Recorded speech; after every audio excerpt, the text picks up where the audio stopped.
Por 1000 anos, a Santa Igreja Católica reinara sobre o rei e sobre os camponeses como a maior potência da Idade Média. A Igreja-Estado Católica Romana surgiu do meio de 10 tribos, monarquias originais da Europa. Anglo-saxões, Inglaterra; germanos, Alemanha; visigodos, Espanha; francos, França; lombardos, Itália; burgundos, Suíça; suevos, Portugal; érulos; ostrogodos; vândalos. A história registra que o Papado de Roma eliminou 3 das 10 originais tribos da Europa: os vândalos, 454 d.C., os érulos, 493 d.C., os ostrogodos, 538 d.C. O imperador católico Zeno preparou um tratado com os ostrogodos em 487, o qual resultou na erradicação do reino ariano dos érulos em 493. E o imperador católico Justiniano exterminou os vândalos arianos em 534 e, significativamente, quebrou o poder dos arianos ostrogodos em 538. Assim foram os 3 chifres de Daniel: os érulos, os vândalos e os ostrogodos, arrancados pela raiz. Hoje não existe uma única linhagem que pode ser rastreada até um destes 3 reinos. Eles foram literalmente erradicados, arrancados pela raiz. O Papa é o único porta-voz de toda a Igreja Romana. Nós detemos nesta terra o lugar de Deus Todo-Poderoso. A tríplice coroa do Papa tem a inscrição Vicarius Filii Dei, que em latim significa o vigário do Filho de Deus. O valor numérico do título blasfêmico é 666.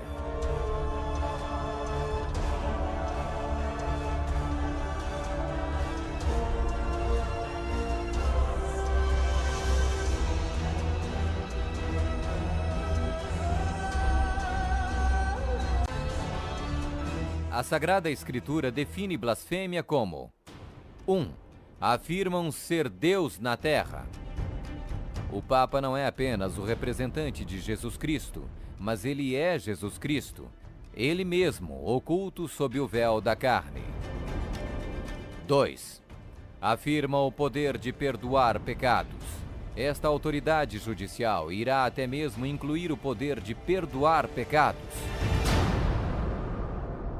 3. Perseguir o povo do Altíssimo em nome do Altíssimo. Devemos classificar a Inquisição como uma das manchas mais negras dos registros da humanidade. Alguns historiadores estimam que mais de 100 milhões de pessoas foram mortas pela Igreja Romana durante a Inquisição. Sob um véu de cristianismo, a besta perseguiu e matou os verdadeiros seguidores de Deus.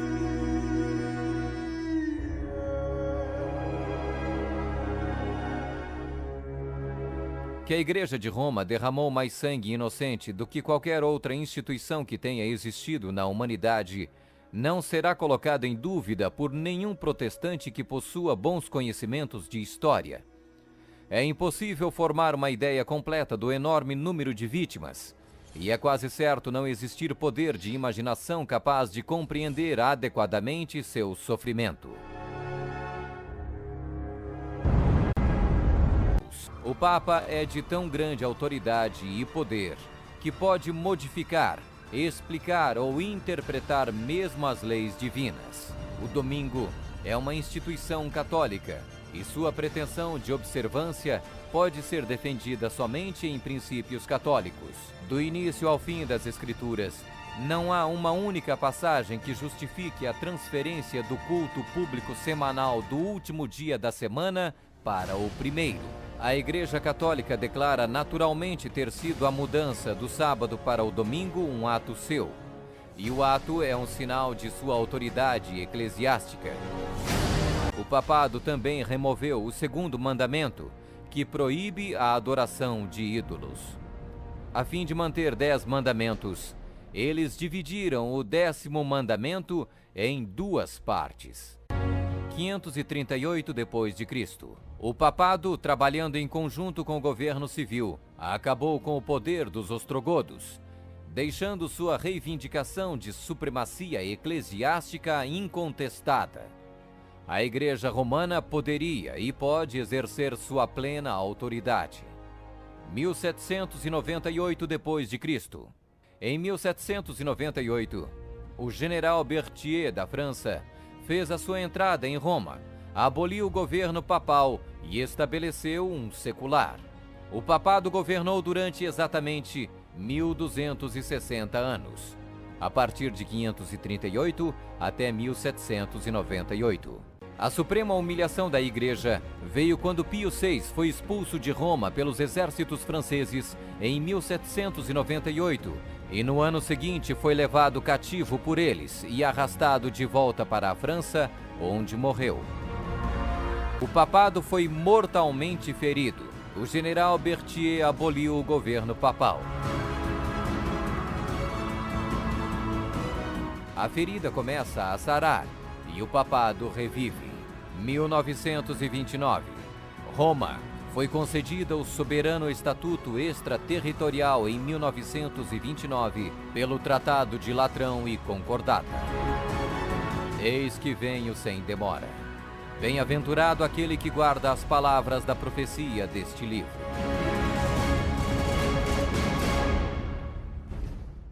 A Igreja Católica Romana e a cidade e estado do Vaticano são sinônimos. O Tratado de Latrão, Papa Pio XI, Mussolini, 1929, declarou o Vaticano um estado independente e reconheceu a soberania do Papa dentro da cidade. Os pactos consistiam de um tratado político que criou a cidade-estado do Vaticano e deu reconhecimento total da soberania à Santa Sé.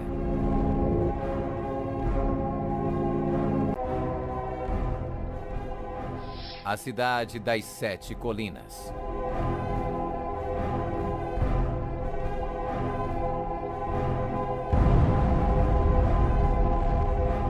Palatino, o Capitólio, o Aventino, Célio, Esquilino, o Viminale, Quirinale, o local histórico de Roma nas famosas 7 colinas, foi ocupado durante a Idade do Bronze.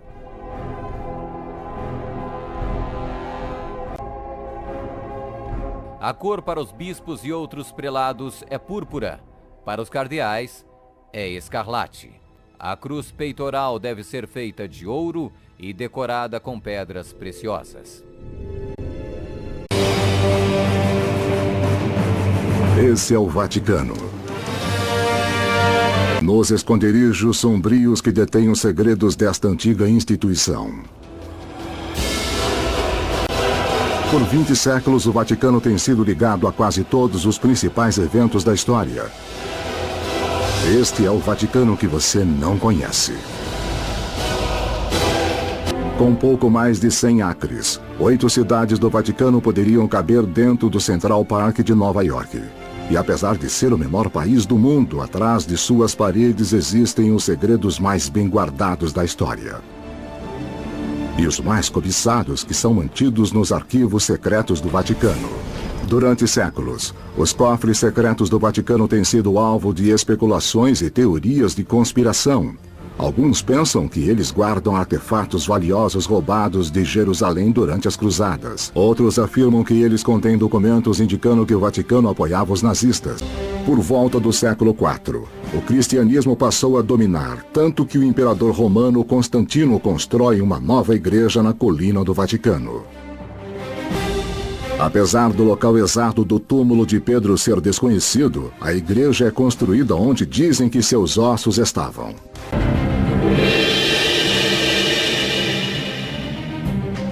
Julho de 2000. Toda vez que um presidente eleito encontra um papa, a ocasião é cheia de protocolo. Eles tiram fotos. Eles trocam presentes. É lindo. Vamos ter que achar um lugar de honra para isso. Mantendo a tradição do Vaticano, as mulheres se vestem de preto e todas usam um véu. Mas depois que a pompa e a ostentação acabam, o presidente e o Papa sentam-se para uma discussão séria. O que eu quero explicar... Por que os presidentes se sentem compelidos a se reunir com os papas? Afinal, os Estados Unidos não possuem diplomacia de alto nível com qualquer outra religião. Nós não nos relacionamos com a Santa Sé do ponto de vista religioso. O foco está na política externa. Kennedy sabe que os olhos do país estão nele. Quando encontra o Papa, ele não beija o anel papal, como é de costume. Em vez disso, Kennedy oferece sua mão. Os americanos entendem a mensagem. Ele não colocaria sua religião à frente de seu país.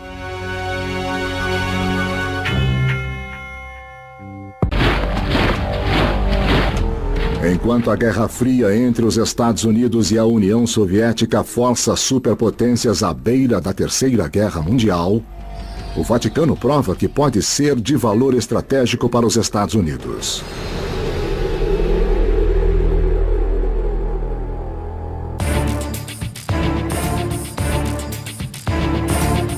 O presidente Ronald Reagan faz a sua primeira visita ao Papa João Paulo II em julho de 1982. O político conservador e o padre polonês logo percebem que eles compartilham uma convicção comum, que o comunismo é uma ameaça aos direitos humanos em todo o mundo. Muitos historiadores veem essas duas pessoas se unindo como resultado de um propósito comum. E claramente, na queda do comunismo e na queda do Muro de Berlim, houve muita concordância por parte dessas duas pessoas.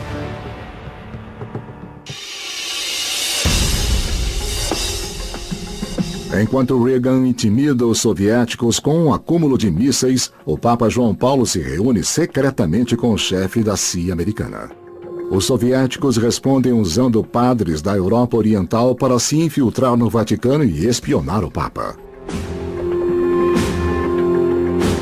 Logo depois, em 1984, os Estados Unidos abrem a sua própria embaixada no Vaticano. 5 anos depois, o Muro de Berlim desmorona e um novo capítulo é aberto nas relações entre o Vaticano e os Estados Unidos. Faz um pouco mais de 27 anos agora que temos relações diplomáticas formais. Ao longo dos anos, o Vaticano tem provado ser uma fonte de informações valiosas. Nenhuma outra organização global tem cidadãos vivendo e trabalhando em quase todos os países do mundo.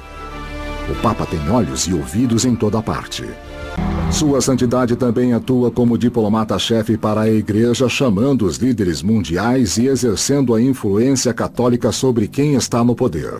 Eu quero abençoar a França e o presidente.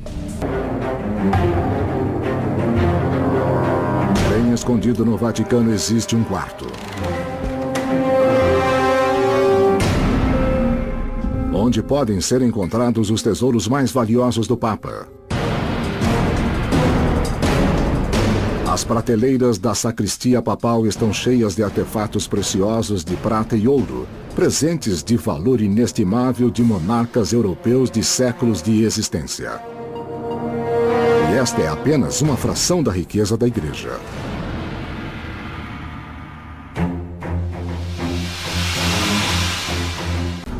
No interior, há alguns dos tesouros mais valiosos do catolicismo que foram usados por papas durante séculos. O irmão Edward Dahlen é um monge agostiniano que nos dá acesso especial a esse acervo de valor inestimável. Isso não é um museu, é um tesouro. A maioria dos tesouros do Vaticano é do Renascimento, o auge do poder da Igreja e de sua corrupção. O papado se torna um joguete dessas grandes famílias por toda a Itália. Essas famílias começam a subir ao poder e essas famílias, depois de terem esse acesso, têm tanto dinheiro que começam a desejar e a assumir a autoridade em um nível mais amplo. O papado torna-se a maior joia da coroa. E que melhor coisa poderia um pai ou uma mãe querer para o seu filho do que esse filho ser um papa? Uma dessas famílias são os Borgias. Em 1492, o cardeal Rodrigo Borgia tornou-se o Papa Alexandre VI, quando mulas carregadas com prata da família são usadas para subornar os cardeais na eleição. Depois de virar Papa, ele envenena seus cardeais rivais e aí aceita subornos para preencher os seus lugares. É certo que havia papas que não eram os mais santos dos homens. Houve uma corrupção estabelecida por indivíduos que se tornaram ambiciosos pelo poder secular. E, infelizmente, não foram grandes momentos na história da igreja. Esses papas viviam como reis, eram corruptos, debochados, faziam festas suntuosas. Eles construíram palácios luxuosos para si. Faziam a Paris Hilton parecer uma verdadeira mendiga. Foram esses papas terríveis, esses papas malignos, que criaram as coisas que os bandos de peregrinos até hoje vão ver no Vaticano. É uma ironia e tanto, não acha? O verdadeiro segredo da riqueza do Vaticano está aqui em uma torre de pedra antiga.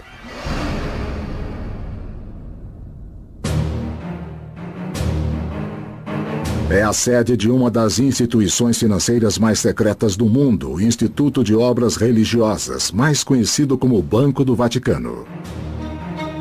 O Banco do Vaticano é uma espécie de entidade separada que gerencia fundos para ordens religiosas, para padres e coisas assim em todo o mundo. Os depositantes do banco são os funcionários do Vaticano e agências, assim como outras organizações católicas.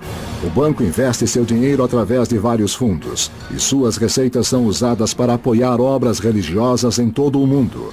A quantidade de riqueza que o Banco do Vaticano controla é um segredo muito bem guardado. Não sabemos quantos bilhões de dólares são mantidos no Banco do Vaticano. O homem mais responsável por sua segurança é o Dr. Domenico Gianni, diretor do Gendarme Vaticano. O corpo de gendarmeria é a polícia do Estado do Vaticano e é responsável por todas as questões relativas à segurança. Membros da Gendarme sempre mantêm um olhar atento, porque, acredite ou não, se for medida em relação à sua pequena população, a cidade do Vaticano tem a maior taxa de criminalidade do mundo. Mas os gendarmes não são os únicos a proteger sua santidade. Os papas têm sido defendidos há séculos por uma ordem militar de elite. A Guarda Suíça nasceu em 1505, quando o Papa Júlio II contratou sua própria força de mercenários para a proteção. Não se engane pelo seu traje cerimonial. Eles podem ser o menor exército no mundo, mas a Guarda Suíça é uma força militar muito real. A Guarda Suíça tem atiradores altamente qualificados, que treina com rifles de assalto SG-550 e submetralhadoras MP-7 com balas que furam uma blindagem. Fogo!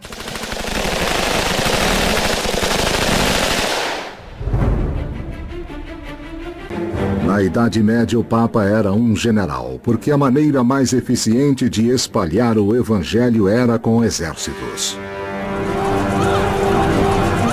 Às vezes havia conversões forçadas, ou as cruzadas. Às vezes os líderes católicos cometiam pecados terríveis em nome do Evangelho. Pessoas que, em teoria, encarnavam os valores do Evangelho. Através dos tempos, a mensagem da Igreja continua a mesma, mas o Vaticano tem encontrado uma maneira menos sangrenta de espalhar o Evangelho. Galileu Galilei, agora conhecido como o pai da ciência moderna, foi um físico, astrônomo e matemático italiano do século XVII. Inspirado pelas teorias de Copérnico, Galileu descobriu evidências de que a Terra, na verdade, gira em torno do Sol. A ideia de que a Terra girava em torno do Sol e não o contrário, como sempre haviam ensinado, era uma coisa muito assustadora. Não era algo que o Vaticano estava pronto para aceitar. Houve muito medo ao informarem sua decisão e a condenação de Galileu. E também foi uma questão de autoridade. Eles não gostaram do fato de Galileu dizer, olha, esse é o lance, não há como vocês negarem. Eles disseram, sim, há um modo de negarmos isso, porque até dizermos que é um fato, não é um fato. Julgado ante a Inquisição sob suspeita de heresia e obrigado a retratar publicamente seus pontos de vista, Galileu foi condenado à prisão domiciliar, forçado a manter sua visão de mundo a portas fechadas para o resto de sua vida. Na capela do Papa, a família papal e os cardeais oferecem suas últimas orações sobre seu corpo.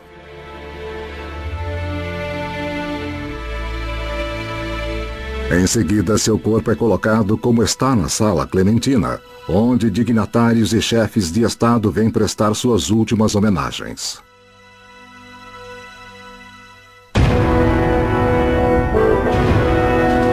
E finalmente o corpo é movido para a Basílica de São Pedro, onde o público pode lamentar seu líder caído.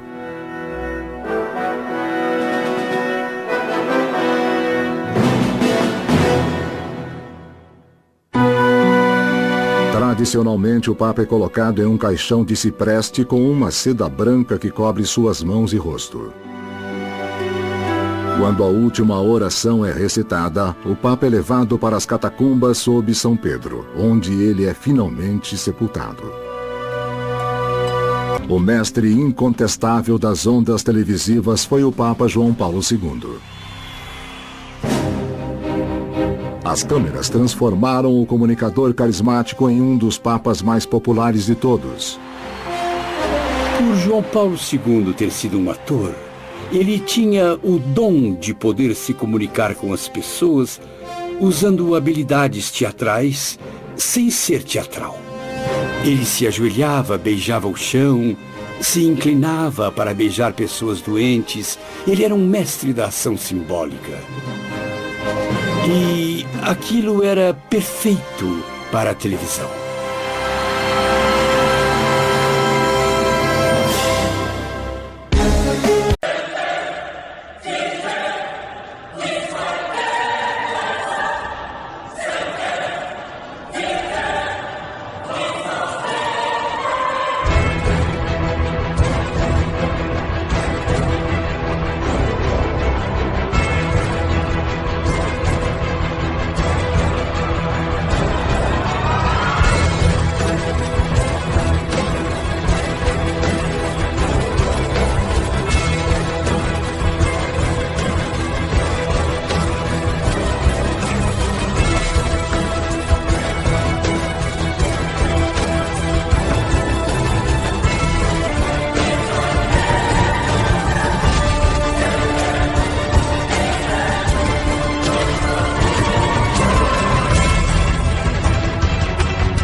São os jesuítas? De onde vieram? Qual sua origem?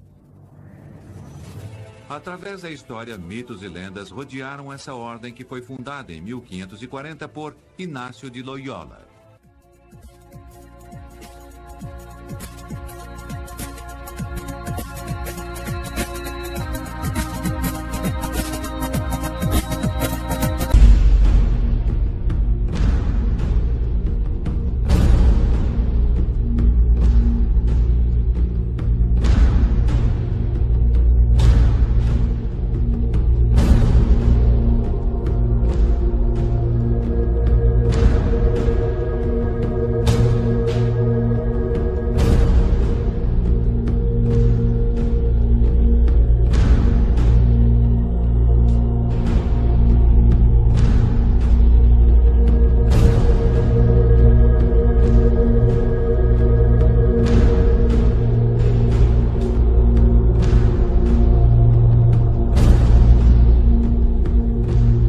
Francisco integra uma ordem religiosa com quase 5 séculos de história que foi fundamental na colonização do Brasil, os jesuítas, conhecidos como os soldados do Papa.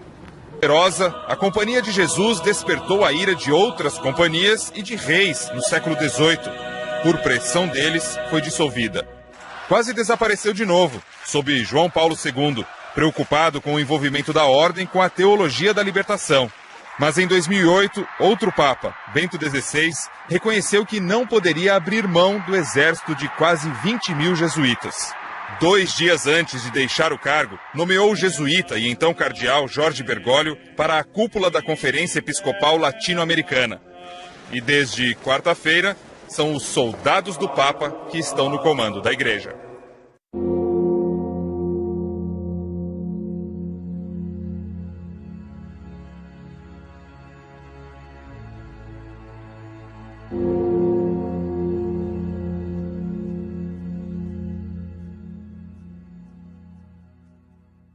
Fundados com uma inovação que não eram monges mendicantes, e sim como se fosse o braço armado de um exército que estão à frente da batalha. Há um quarto voto que os jesuítas fazem ao concluírem sua formação, que é a da obediência ao Papa nas missões. Toda vez que o Papa, diretamente ou através de nossos superiores, deseja nos dar uma missão, um encargo, uma tarefa à companhia, nós devemos estar bem preparados para obedecer, sem fazer perguntas, sermos imediatos e tentarmos fazer com o nosso coração o que o Papa pede. Por essa lealdade incondicional ao Papa, foram chamados soldados de Deus. Nas suas aulas passaram personalidades tão importantes como Descartes, Fidel Castro, Calderón de la Barca, Cervantes, entre outros. Atualmente, é a maior ordem religiosa católica masculina, com mais de 17 mil membros entre sacerdotes, estudantes e irmãos. Educam quase 3 milhões de alunos no mundo. Meninas, meninos, sabem que aquele que caminha sem deixar pegadas não serve para nada. Em meio a crises e escândalos no Vaticano, depois da renúncia de Bento XVI em março de 2013, Bergoglio tem novas esperanças de substituir o Papa, graças à sua imagem renovada. Depois de várias votações, aparece na sacada, transformando-se em Francisco, o primeiro Papa jesuíta da história. No século XII, o arcebispo católico Malaquias de Armagh, hoje conhecido como São Malaquias, entrou em transe. E viu uma fila de reinos papais a partir de Celestino II, o pontífice que reinava naquela época. Os nomeou e os identificou com um lema, desde o primeiro até o último, com bastante exatidão. O último era o número 112. Depois dele, seria o fim. Bento XVI era o Papa 111. Mas Malaquias não foi o único que associou a chegada de Francisco ao Vaticano com o fim do mundo. No século XVI, o médico e consultor astrológico Michel de Notre-Dame, mais conhecido como Nostradamus, previu a chegada de um homem de cor, com muito poder no século XXI, que anunciaria o fim dos tempos. Mas por que Francisco seria o Papa Negro? Para muitos, a resposta está na origem jesuíta desse Papa, e o relaciona com a cor da batina usada pelos membros da sua ordem. Outros vão mais além e falam da relação dos jesuítas com o poder. Através dos tempos, o superior dessa ordem foi conhecido como Papa Negro pelo poder que tinha dentro da companhia. Poder se estendia até aqueles lugares aonde os jesuítas chegavam para realizar sua tarefa evangelizadora. Isso muitas vezes inquietava os governantes daqueles reinos e países que viam nos jesuítas um perigo de um poder latente dentro do seu próprio poder. Foram muito questionados e criticados. Napoleão falou sobre eles em suas memórias e advertiu: os jesuítas são uma organização militar, não uma ordem religiosa. O objetivo dessa organização é o poder em seu exercício mais despótico, poder para controlar o mundo sob a vontade de um único homem. A Companhia de Jesus, que muitos interpretam como uma companhia no sentido militar da palavra, enquanto que para São Inácio era uma companhia de amigos, de companheiros de Jesus. Hoje um jesuíta está à frente da Igreja Católica. Francisco é o líder espiritual de 1,2 bilhão de fiéis no mundo inteiro.